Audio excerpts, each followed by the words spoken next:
مساء الفل عليكم واهلا بيكم ويوم جديد من بودكاست القلعه الحمراء.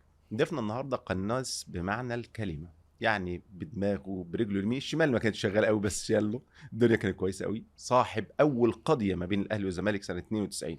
صحيح كان في 98 ما بين 78 ما 4-2 الكاس، لكن يعني الاجوان كانت ورا بعض شويه، الثلاثه اللي في الشوط الثاني يعني. لكن ده صاحب اول قضيه ما بين الاهلي والزمالك، كابتن ايمن شوقي. مساء الفل وكل سنه وانت طيب. كابتن سيد، مساء الفل وكل سنة وانتم طيبين، وفريق العمل كله طيب، وجمهور الأهلي والشعب المصري كله طيب يعني.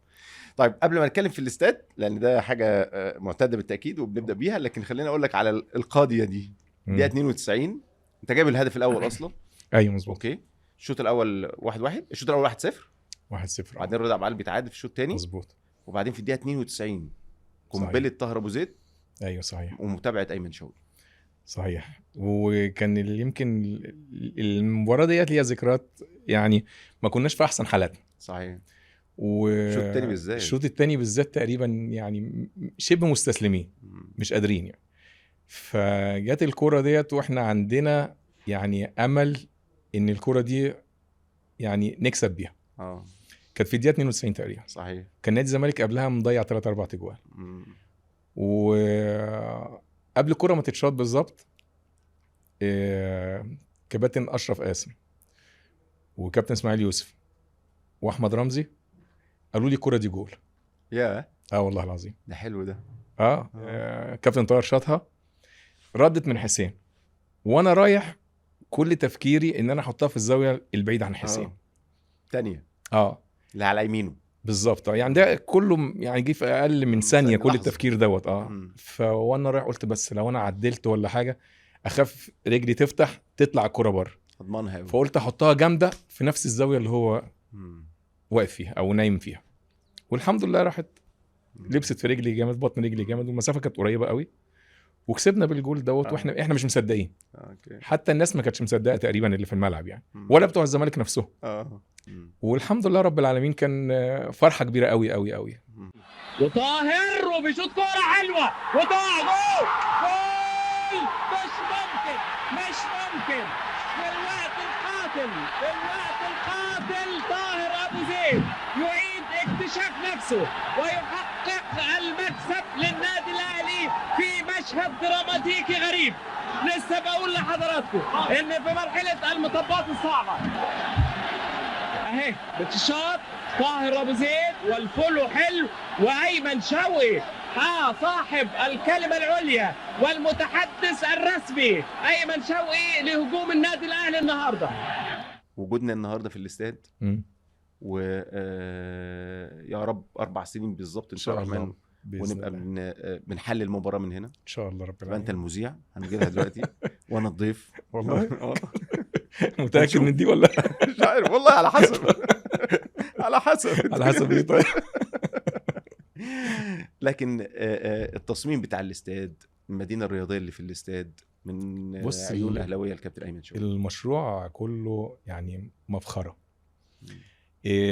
ده بصراحه انا شايف ان هي بطوله وانجاز كبير جدا جدا جدا، ان شاء الله يتحقق ويكمل على خير في ال4 سنين باذن الله رب العالمين. ان شاء الله رب العالمين. هتكون بطوله تاريخيه من بطولات النادي الاهلي وانجازاته العظيمه. لو فعلا ان شاء الله باذن الله ربنا بس يدينا الصحه والعمر يا رب ان شاء الله ونحضر الموضوع ده. بالمناسبه دي انا عايز اقول حاجه، يعني اتفضل. اللي احنا شفناه كله يدعو للفخر، لان مجرد ما النادي الاهلي اسمه بترتبط بحاجه اعرف ان الحاجه دي يعني ممكن تعدي مرحله الامتياز. بص، اول فريق كوره للنادي الاهلي 1911 بالظبط. برافو عليك، صح. 1911.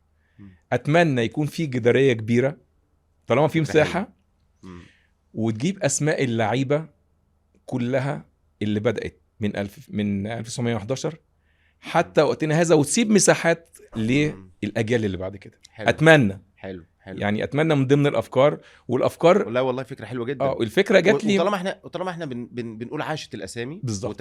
وتخليد الاسماء بالظبط، ودرع تخليد اتمنى الاسماء.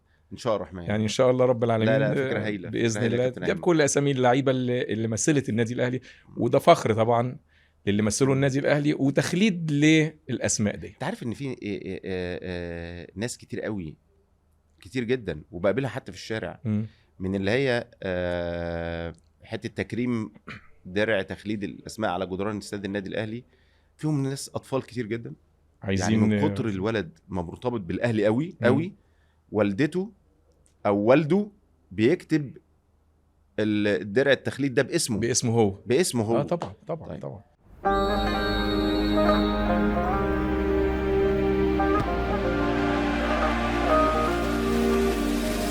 أعلام البطولة أهلي عنوان الرجولة، أنا واحد من أهلي اللي الأسطورة بيرسموها. كانت أحلام وحققناها، ظهر بعض سنين عشناها، والدم أحمر في قلبي، انتصارات ما أقدرش أنساها. الحب اللي جوانا والعيلة اللي مجمعانا، والبيت اللي مش حيطانه بس أحلامنا عاشها معانا. غنوا أهلي دايما يفضل نسره عالي، التاريخ بيخلد اسم أهلي والإحساس خيالي. غنوا أهلي دايما يفضل نسره عالي، التاريخ بيخلد اسم أهلي والإحساس خيالي. كلكم عارفين من أهلي وعاشت الأسامي، كلكم عارفين اسمك محفور على جدران استاد الاهلي، في استاد الاهلي عاشت الاسامي. ايمن شوقي ممكن يختار شخصيه او شخصيتين لو هيعمل تكريم غير فرقه الاهلي 1911 اول فرقه كره للاهلي. شخصيه في حياتك، شخصيه قريبه منك، شخصيه اهلاويه فظيعه جدا، شخصيه توفاها الله. شخصيتين بس يعني اللي انت عايزه. في ناس بس تزعل عشان البرنامج احنا عندنا عشان البرنامج. 37 دقيقه 38 دقيقه مش والله الانترو بتاعك انت في القناه اللي كان بيقعد ساعه وربع ده، لا احنا هنا 37 دقيقه بس. ما خلصت خلاص. اسكت بقى هجوم. لا والله شخصيات كتير، وفي شخصيات عظيمه كتير، وفي شخصيات اثرت فيها كتير، منهم والدي ووالدتي يعني الله يرحمهم. الله يرحمهم. من الناس اللي مش من الناس دول اهلي وحبايبي لحد دلوقتي، الله يرحمهم. اثروا فيا قوي قوي قوي. ووالدي لانه كمان سيب العاطفه بتاعت الوالده، والدي كان لعيب كوره، وبالمناسبه على فكره هو كان لعيب كوره ومثل في يوم من الايام نادي الزمالك. يا دي جديده دي. لعب سنه وشويه في نادي الزمالك، ولما حصل التعاقد بيني وبين النادي الاهلي، وكان في قبلها نادي الزمالك، فانا كنت ميال للنادي الاهلي. هو نصحني ان انا اروح النادي الاهلي، وقال لي يعني ده هيكون سكتك، يعني انا شايف ان انت ممكن تمشي في النادي الاهلي كويس، والامور هتبقى بالنسبه لك المنظومه على فكره من زمان جدا.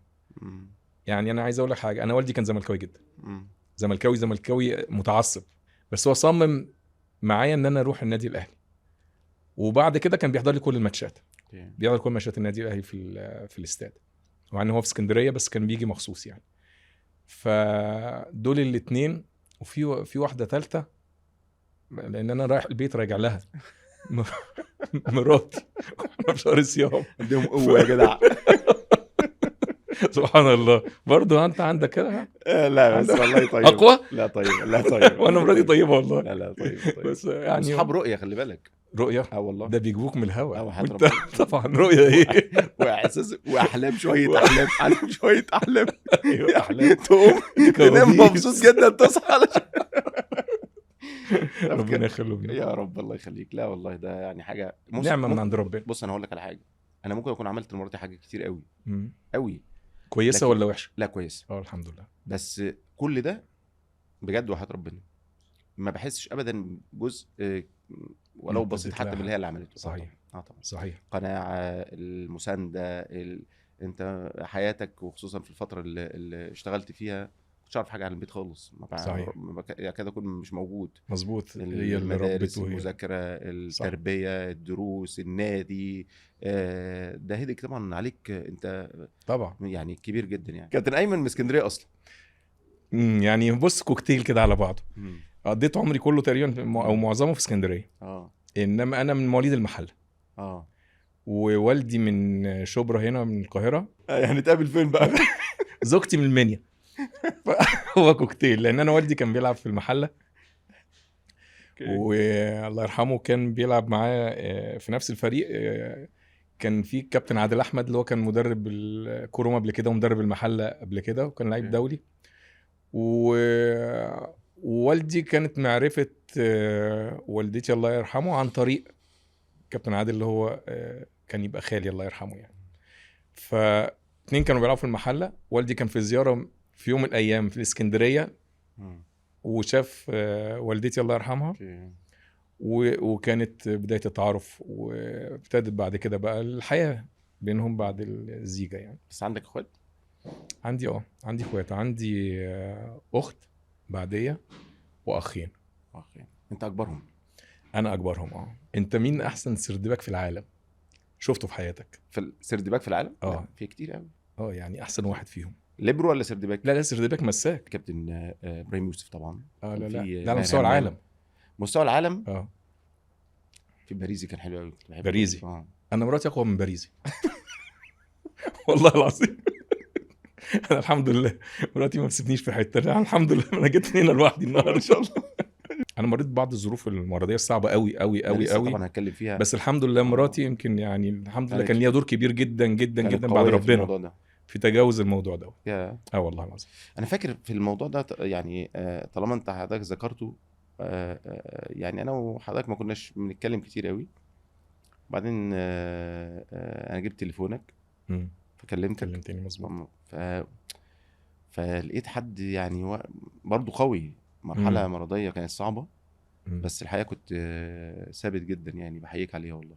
الله يخليك. هي يعني التجربه كانت صعبه جدا، والفتره اللي بعد اللي قبل التجربه مباشره او قبل العمليه مباشره وبعد العمليه كانت من اصعب فترات حياتي. عرفت الصدفه؟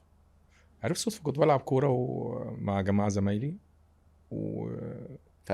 في امريكا. او في واحد كان بيلعب ضدنا كده امريكي، فلعبهم عنيف قوي فدخل فيا. هم كده.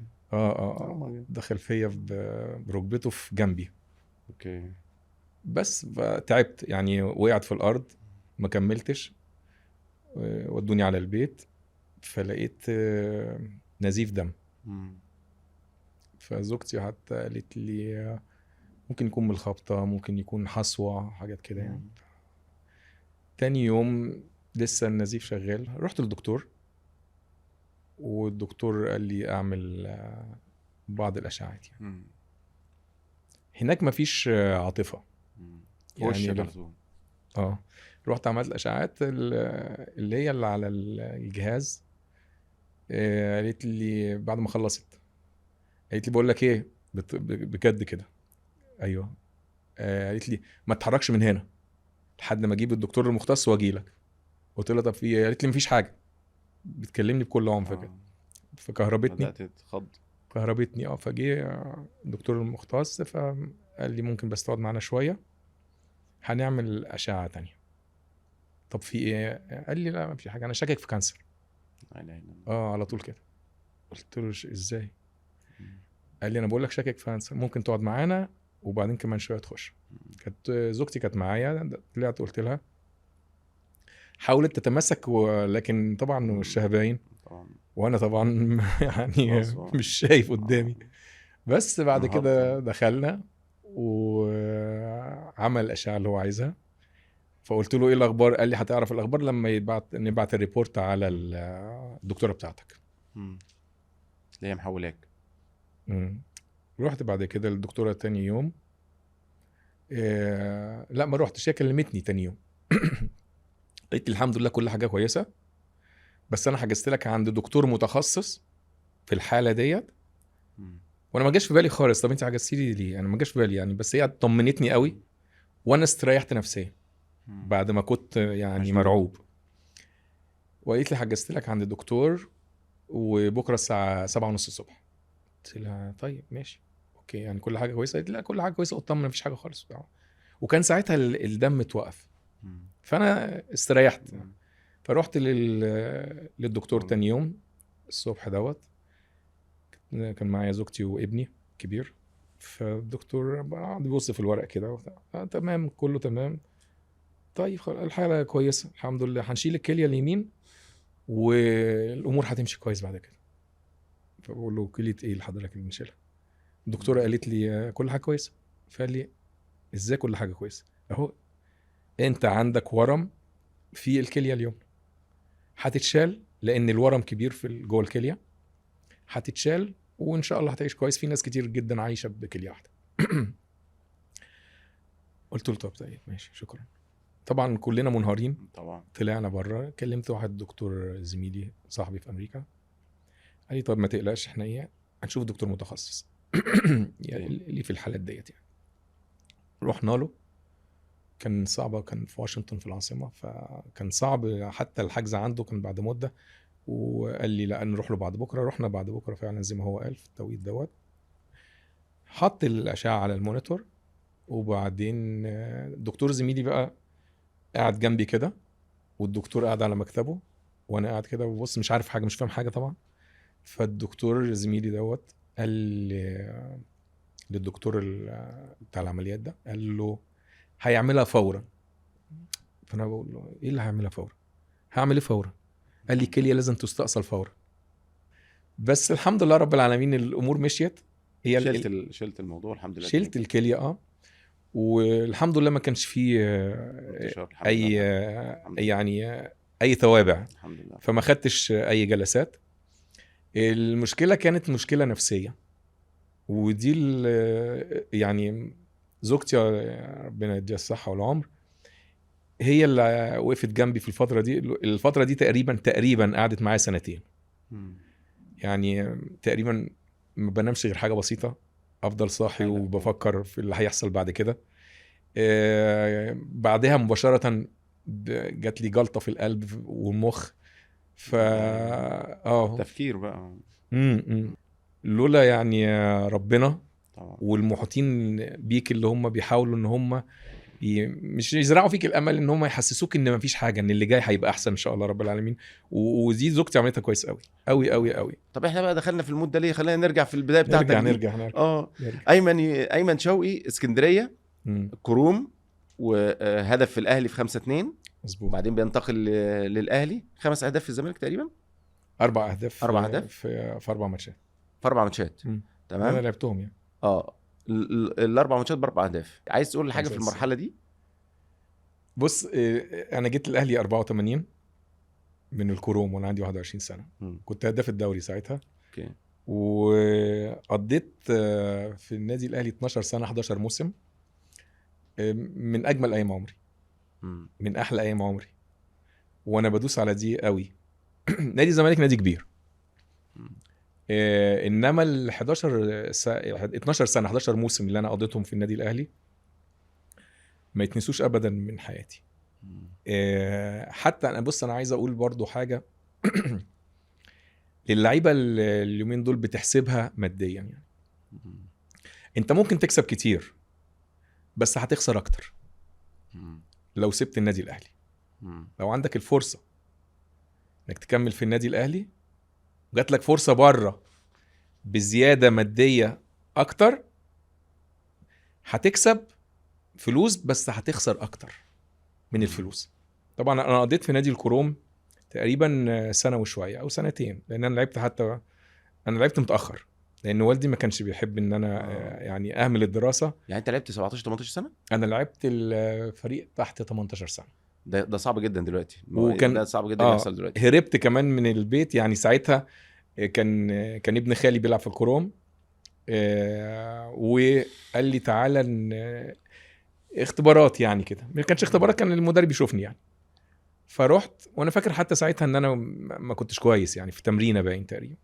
فهو شاف ان انا سريع شويه بعرف اراوغ، كنت بلعب ناحيه اليمين يعني نجيب اجوان ماشي العب بدماغي ما يضرش، اشوط بيميني زي الفل. خلي بالك انا صايع اراوغ دي. والله كنت بلعب ناحيه اليمين فعلا. انا كنت بلعب الاول رايت وينج يعني جناح ايمن. اوكي. وبعدين بعد كده كان خالي الله يرحمه في الكروم هو اللي دخلني جوه في راس حربة يعني. اوكي. فلما جيت النادي الاهلي 84 ما خدتش كتير يعني اندمجت دايما بسرعه. لا ما خدش كتير، انك انت بتحس دايما انك انت مم. في البدايه، وخصوصا نادي كبير زي النادي الاهلي ونجوم كبار انا كنت بتفرج عليهم، كنت اتمنى ان انا يعني اشوف حد منهم في الشارع. مم. فالحته اللي هي انت غريب شويه، يمكن يومين والتالت حسيت ان انا المجموعه اللي انا موجود معاها دي مم. اعرفها من زمان، اه والله العظيم. ما هي برضه دي حاجه ميزة جوه من النادي الاهلي، من الحاجات الحلوه حاجه اللي في غريبه الأهلي جدا قوي. والله. مم. اللي حصل في ال 11 12 سنه، حتى لو حصل لك، اصل هتحصل لك مواقف كويسه حياة ومواقف يعني، مش حياة كويسه، طبعا. وهيجي لك وقت بتلعب وربنا كرمك، وهيجي لك وقت وقفت معاك شويه ووقت ما انت ما بتلعبش. مم.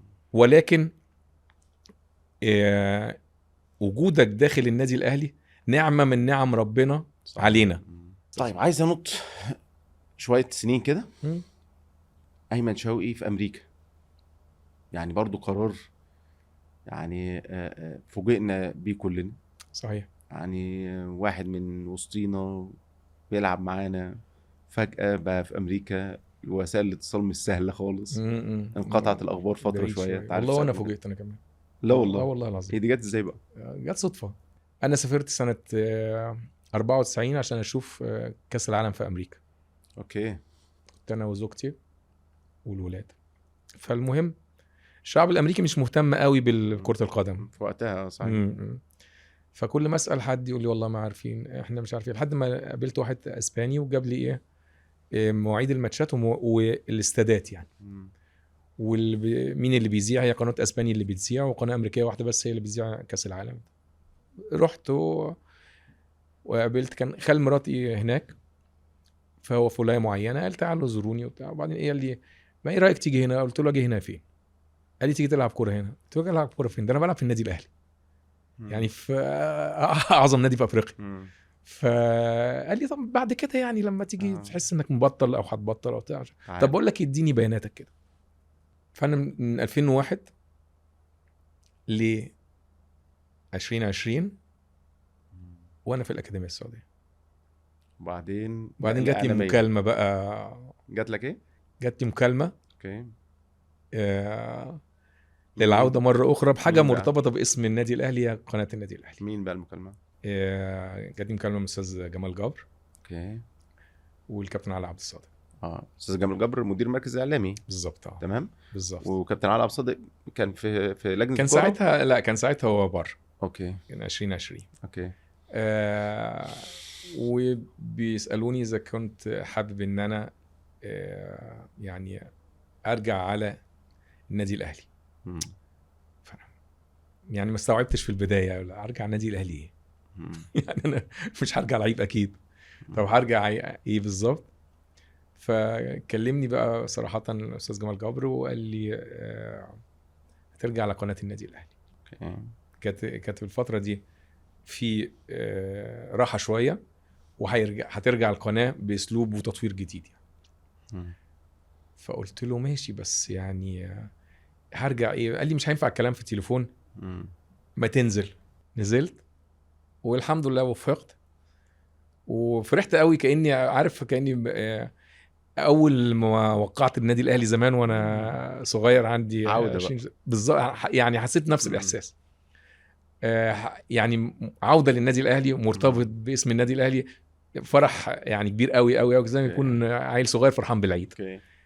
ورجعت امريكا عشان اخلص، اقول لهم بقى، اقول للاكاديميه السعوديه معلش انا مش هقدر اكمل، واخد حاجاتي وانهي شويه الاجراءات هناك وبتاع وايه. وقلت لزوجتي دي تبقى سنه ان انا امهد كل حاجه، وانتوا تيجوا وتاخدي ايه بنتنا معانا في ايدينا، والولاد سيبهم هناك يعني. المهم الحمد لله رب العالمين، اول سنه وقلنا اول سنه بحيث ان انا اشوف اذا كنت هكمل الامور هتبقى ماشيه كويس معايا يعني. ولا مش الحمد لله يعني مشيت الامور. وفي نفس الوقت عايز يعني اشكر كل المجموعه اللي كانت في قناه النادي الاهلي اللي ساعدتني، لان البدايه ما كانتش افضل حاجه، دايما البدايه ما بتبقاش الافضل يعني. ولكن الحمد لله رب العالمين ان هي اعتقد انها يعني كاميرا تخض برضه. الحمد لله رب العالمين. يعني فالحمد لله رب العالمين الموضوع مشي. كملت ال4 سنين والحمد لله رب العالمين. ربنا رايد ان انا يكون لي بقى الاختيار بعد كده ايه مع طب. يعني انا بعيد الفتره دي. نصيحه برضو على الهوا اهي، كمل، او نصيحه في الحلقه بتاعتنا دي، كمل نجاح باهر ان شاء الله الرحمن. ليه موقف على الهوا كان فظيع قوي.